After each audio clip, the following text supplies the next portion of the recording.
د لوی او بخښونکي خدای په نامه درنو زده کوونکو، زه شفیق الله نورزی د هر څه له مخه خپل سلامونه او نیکې هیلې تاسو درانه حضور ته وړاندې کوم. خواږو لیدونکو او زده کوونکو خدای دې وکړي چې روغ جوړ او د روغتیا جامې مو په تن وي. هیله من یم خپل قلم، کتابچه، کتاب مو د ځان سره تیار کړی وي تر څو نوی لوست پیل کړو. درنو زده کوونکو، مخکې د دې نه چې نوی لوست پیل کړو یو ځل تیر لوست ته ورګرځو او د تیر لوست څخه یوه لنډه یادونه کوو. د موږ د تیر لوست عنوان و درنو زده کوونکو کروموزوم. موږ د کروموزوم د جوړښت په هکله خبرې وکړې، د کروموزوم منشأ مو وپېژندله، همدارنګه درنو زده کوونکو د کروموزوم ډولونه مو وپېژندل، یو کروماتیدي او دوه کروماتیدي کروموزومونه مو وپېژندل. درنو زده کوونکو د کروموزومونو شمیر مو هم تشریح کړه چې په جسمي حجرو کې څومره شمیر د کروموزومونو شتون لري او په جنسي حجرو کې څومره کروموزومونه شتون لري، په عمومي ډول باندې څومره کروموزومونه په یو حجرې کې شتون لري. زه باور لرم چې دا ټول مطلبونه به د تاسو ښه په سمه توګه باندې په یاد کې پاتې وي. همدارنګه تاسو ته مې کورنۍ دنده هم سپارلې وه. هیله من یم چې خپل کورنۍ دنده به مو سرته رسولې وي. درنو زده کوونکو، تاسو ګورئ چې د موږ راتلونکی لوست هم درنو زده کوونکو د 10م ټولګي د بیولوژي اړوند 9 لوست دی. درنو زده کوونکو، په بښنې سره دلته یو دالم باید ورکړم. 9 لوست دی. د لوست عنوان دی د 5م څپرکي لنډیز او پوښتنې. صفحه ده درنو زده کوونکو 9 یا همدارنګه 80. هیله من یم چې دغه صفحه د ځان سره پیدا کړئ. د لوست موخې هم لرو. د تاسو درنو زده کوونکو څخه هیله من یم تر څو د دې لوست په پای کې لومړی د څپرکي لنډ مفهومونه تشریح کړی شئ او دوهمه موخه مو دا ده د څپرکي د موضوعګانو اهمیت درک کړی شئ.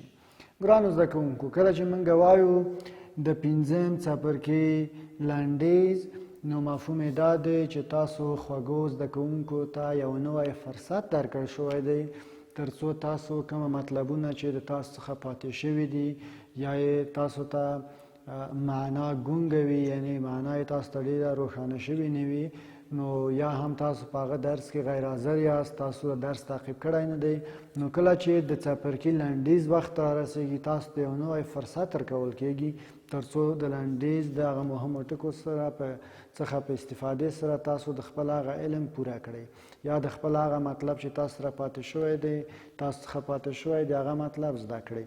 درنو زده کوونکو، لکه څنګه چې تاسو ته معلومیږي چې متن فوق العاده زیات دی، د دې ټول متن لیکل په لنډ وخت کې امکان نه لري، نو زه تاسو ته دا بیانوم او تشریح کوم او همدارنګه پوښتنو ته به ځوابونه هم ورکوو. ګرانو زده کوونکو، راځو په لومړي سر کې د لومړي څپرکي لنډیز ته یو زه تاسو ته دغه مطلبونه بیانوم.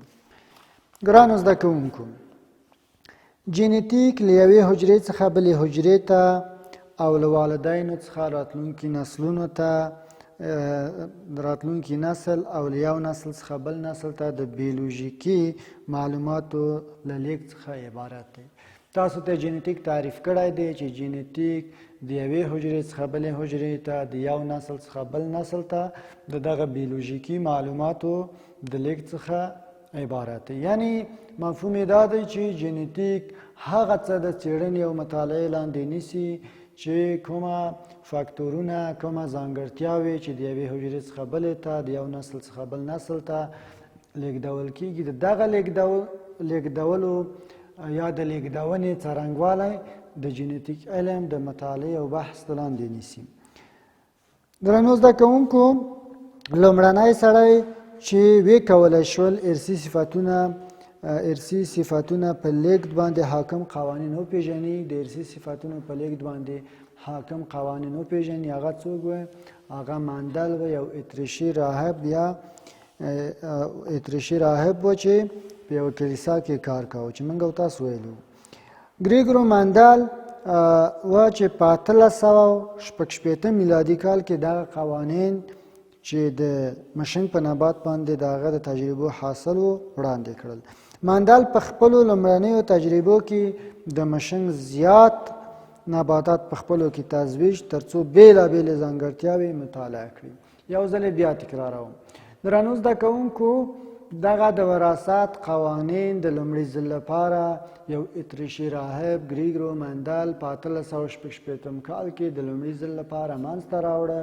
هغه د مشنګ په نبات باندې بېلابېلې تجربې سرته ورسولې تر څو په هغه کې ډېرې ځانګړتیاوې مطالعه او تاسو ته معرفي کړي. درنو زده کوونکو، هغه لومړی نبات مندل څه وکړه؟ اوس لاندې ټکي په ټکي تاسو ته بیانوي. هغه لومړی نبات د یو صفت لپاره په خالص ډول منځته راوړه، بیا یې په خپل منځ کې تزویج کړه او له تزویج څخه راغلی نبات د اول نسل په نوم باندې یاد کړ. هغه څه وکړه درنو زده کوونکو؟ لومړی هغه د یو صفت لپاره یو نبات خالص کړه، وروسته یې په خپلو کې سره تزویج، چې لکه د ګل رنګ یو صفت دی، نو هغه د سپین رنګ لپاره او د ارغواني رنګ لپاره دغه نبات خالص کړه او بیا په خپلو کې سره تزویج کړه او هغه یو نسل منځته راوړه. درنو زده کوونکو، مندل په خپله دویمه تجربه کې چاپېریال داسې جوړ کړ چې یو نسل نبات ځاني خپرېدنې په بڼه القا شي او بیا یې د حاصل نتیجه مطالعه کړه. نو هغه دغه د یو نسل افراد داسې چاپېریال کې ځای په ځای کړه تر څو هغه خپله هغه ځاني ګرده خپرونه وکړي، ګرده د خپله په ځاني ډول باندې خپره کړي او F2 نسل منځته راشي تر څو دا یې مطالعه کړي. کله چې F1 نسل تزویج شي، دویم نسل یا F2 منځته راوړي. بیولوژیکي پوهانو هر صفت چې په ارث اخیستل کېږي د جن په نوم باندې یاد کړه چې له پلار چې یو یې له پلار او بل یې له مور څخه وي. هر جن دوه متبادل صفتونه لري چې الیل په نامه یادېږي. ډېر ښه. درنو زده کوونکو، هر ځانګړتیا، هر صفت چې د مور او پلار څخه اولادونو ته لیږدول کېږي د جن په نوم باندې یادېږي. دغه جن یو د مور څخه اخیستل کېږي او بل د پلار څخه اخیستل کېږي او دغه دوه متبادلې نسخې یا متبادل صفتونه یا جنونه د الیل په نوم باندې یادېږي. د تزویج د امتحان لپاره هغه ژوندی موجود چې فینوټایپ یې بارز وي او جینوټایپ یې نامعلوم وي، لکه څنګه چې په تېرو لوستونو کې موږ کار وکړ، له هغه ژوندي موجود سره چې فینوټایپ یې مغلوب او خالص جینوټایپ ولري تزویج کېږي، چې ډېر واضح دی درنو زده کوونکو. کروموزومونه په هسته کې له هغو اوږدو تاو شوو تارونو څخه عبارت دي چې د کروماتید په نوم باندې د دوو مټو لرونکو او دغه مټې د سنترومیر په نامه په یو ټکي کې نښتي وي. البته درنو زده کوونکو، ښه به وي چې ووایو کروموزومونه په هسته کې له هغو اوږدو او تاو شوو تارونو څخه عبارت دي چې د کروماتین په نوم باندې یادېږي. دلته لږ اشتباه شوې ده په کتاب کې، د کروماتین په نوم باندې یادېږي او بلاخره کروموزوم هم دوه مټې لري چې یو یې اوږد مټ او بل یې هم کوتاه مټ دی. نو دغه نقطه ځکه درنو زده کوونکو زه لږ بدلون پکې راولم، ځکه چې موږ د کروموزوم په ساختار کې ځینې اصلاحات وارد کړه په تېر لوست کې. نو موږ وویل چې کروموزوم دوه مټ لري یا دوه مټې لري چې یو یې اوږد مټ او بل یې کوتاه مټ دی او خپله کروماتید په اصل کې مټ نه دی، خپله کروماتید دوه مټ هم لري او کروموزوم هم چې موږ عین وخت کې کروماتید او په عین وخت کې کروموزوم هم ورته وایو، کېدای شي چې دوه مټ ولري او هومولو کروموزوم 4 مټ لري. راځو درنو زده کوونکو د تشو ځایونو پوښتنو ته. نو زه د بیلګې په ډول باندې درنو زده کوونکو یوه پوښتنه تاسو ته د تختې پر مخ لیکم، هغې ته ځواب ورکوم او نور یې به یوه تاسو ته بیانوم. درنو زده کوونکو، د تشو ځایونو پوښتنې دي ویلي دي هغه نباتات چې ځاني ګرده خپرونه یعنې سلف پولینیشن ولري هغه نباتات دي چې دواړه جوړښتونه یې. نو دلته درنو زده کوونکو په لومړي خالي ځای کې موږ باید څه ولیکو؟ د ښځینه او په دویم خالي ځای کې باید موږ ولیکو درنو زده کوونکو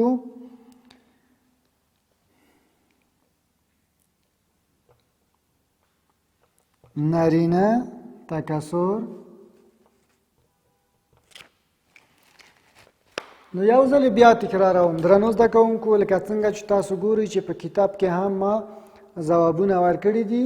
لومړی د تشو ځایو پوښتنه داسې ده هغه نباتات چې ځاني ګرده خپرونه یا سلف پولینیشن ولري هغه نباتات دي چې دواړه جوړښتونه بیا خالي ځای دی د ښځینه بیا لیکلي دي، دلته بیا لیکل شوي دي او بیا خالی ځای دی، نو دلته موږ وایو نارینه تکثر ولري او نباتات خپلې ګردې ذرې موجوده تخمې په څه شي کې القا کړي. درنو زده کوونکو، نو دغه په لومړني خالي ځای کې ښځینه او په دویم کې نارینه تکثر او بالاخره درنو زده کوونکو، نو کله چې دغه دواړه ګردې ولري نو دغه ذرې په موجوده تخمې کې په دواړه سره څه کېږي درنو زده کوونکو؟ القا کېږي.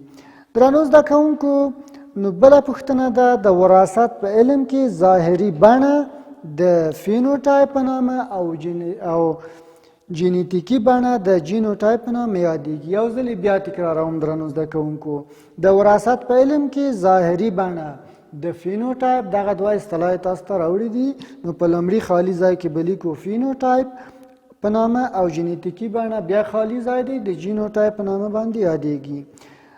راتلونکې پوښتنه ده د انسان په هره حجره کې د کروموزومونو شمیر 33 جوړې یا 46 عدد دی. ګرانو زده کوونکو، راځو څلور ځوابه پوښتنو ته.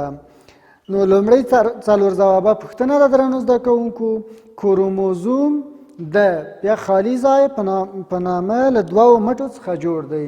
نو دغه پوښتنې ته ځواب ځکه نه ورکوو درنو زده کوونکو چې دا پوښتنه په اصل کې غلطه ده. لکه څنګه چې موږ د کروموزوم په برخه کې اصطلاح راوړه، نو دلته ویلي دي کروموزوم د خالي ځای په نامه له دوه مټو څخه جوړ دی.